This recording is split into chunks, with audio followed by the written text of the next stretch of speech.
ఇదిగోండి ఒక పాలు అయితే కాసామండి. కాసి కొంచెం చల్లారి పెట్టాము. ఎండాకాలం కదండి, ఏం మూసుకోవట్లేదు, ఏదో చేయాలని చిన్నప్పుడు చేసిన ఐస్ క్రీమ్ అన్నీ మళ్ళీ చేసుకుంటున్నామండి యూట్యూబ్ వల్ల. ఇదిగోండి పౌడర్ 2 ముక్కలు వేసుకున్నాం, రెండు పీసులు అండి. చిన్నది కట్ చేసుకున్నామండి, కట్ చేసామండి. ఇదిగో కొద్దిగా ఇలాచి పొడి అండి, స్మెల్ కోసం అండి, వాసన బాగుంటుంది టేస్ట్కి. ఇదిగోండి ఈ బ్రెడ్ ముక్కలు బాగా నానిపోతాయండి కొన్ని నిమిషాలని, అప్పుడు కొద్దిగా మిక్సీ పట్టుకోవాలండి. మరి దానికంటే ఇంట్లో ఎలా పడితే అలా చేసుకుంటే మంచిదండి. అది ఏ కొన్ని నీళ్ళు ఎత్తాడో ఏమేస్తాడో తెలియదండి. ఒకసారి వైజాగ్లో న్యూస్ వచ్చింది కదండి, బాబాయ్ ఏంటి ఎప్పుడు జ్యూస్ అండి, నేను ఎక్కువ ఇంట్రెస్ట్గా తాగిదండి టాటా అయ్యేప్పుడు. తర్వాత తెలిసిందండి చచ్చిపోయిన శవాల మీద ఐస్ కూడా తెచ్చి రంగులు వేస్తున్నారని ఇంకా రోజు నుంచి మానేసామండి. అందుకని ఏదైనా మన చేతితో మనం ఇంట్లో చేసుకునేదే మనకి మంచిది, ఆరోగ్యానికి మంచిది, తినడానికి కూడా భయం లేకుండా తినొచ్చు. ఈ గోరిగచ్చగా ఉన్నాయండి, బాగా వేడి లేవండి. ఇంకో కొద్దిగా సల్లారి నుంచి మిక్సీ పోతుందండి, చూసుకుని వేసుకోవాలండి. అందుకని మనం కుల్ఫీ చేద్దామండి. కుల్ఫీలో 2 రకాలు ఉంటాయండి, చేసి చూపిద్దాం. 2 వారానికి ఉంటాను, అది 2 రోజులు ఉంటానని మీకు నేనే తింటామండి, మీకు చూపిద్దామండి. పిల్లలు చిన్నోళ్ళు కదండి, అది డ్రై ఫ్రూట్స్ పైన చేస్తే తింటండి. ఇవ్వండి 2 బదాం అండి, 4 బదాం వేస్తామండి.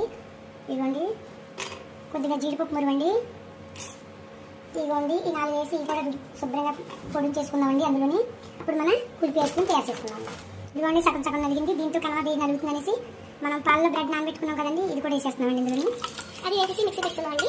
ఇదిగోండి మిల్క్ మేడ్ కండెన్స్డ్ మిల్క్ తీసుకున్నామండి. మేము ఇంట్లో కూడా చేసుకుంటే చేసుకోవచ్చండి, కానీ మేము తెచ్చుకున్నాము బయట నుంచి. ఒక 1/2 కప్ వేసుకుంటున్నామండి మేము. ఇదిగోండి ఇంట్లో కాసిన మేగడ వేస్తున్నామండి, కొంచెం ఇది కూడా ఈ క్రీమ్ కూడా తెచ్చుకున్నామండి, అవునండి అది కూడా వేసుకుంటున్నాము. ఇదంతా కూడా మిక్సీ పెట్టుకుందామండి. ఇదిగోండి బాదం ముక్కలు కింద వేసుకుందామండి. డ్రై ఫ్రూట్స్ అన్నీ ఏమి ఇష్టమైతే అయ్యండి. ఇదిగోండి వేసుకుంటున్నామండి. ఇదిగోండి వేసేసుకున్నామండి. ఇది డిమార్ట్లో తీసుకున్నామండి. ఇది అన్ని క్యాప్స్ పెట్టేసుకుని రిఫ్రిజిరేటర్లో పెట్టేసుకున్నామండి. ఇదిగోండి అయిపోయింది. ఇప్పుడు మనం రిఫ్రిజిరేటర్లో పెట్టుకున్నామండి. అయ్యో మా ఊళ్ళతో చెప్తే స్టీల్ ప్లాంట్ వాళ్ళు అన్నారండి, ఐస్ కట్టేస్తాను మేము పెడితే అన్నారండి. ఇది ఫస్ట్ క్లాస్గా కూర్చుందండి, ఐస్ లేదు ఏమీ లేదండి.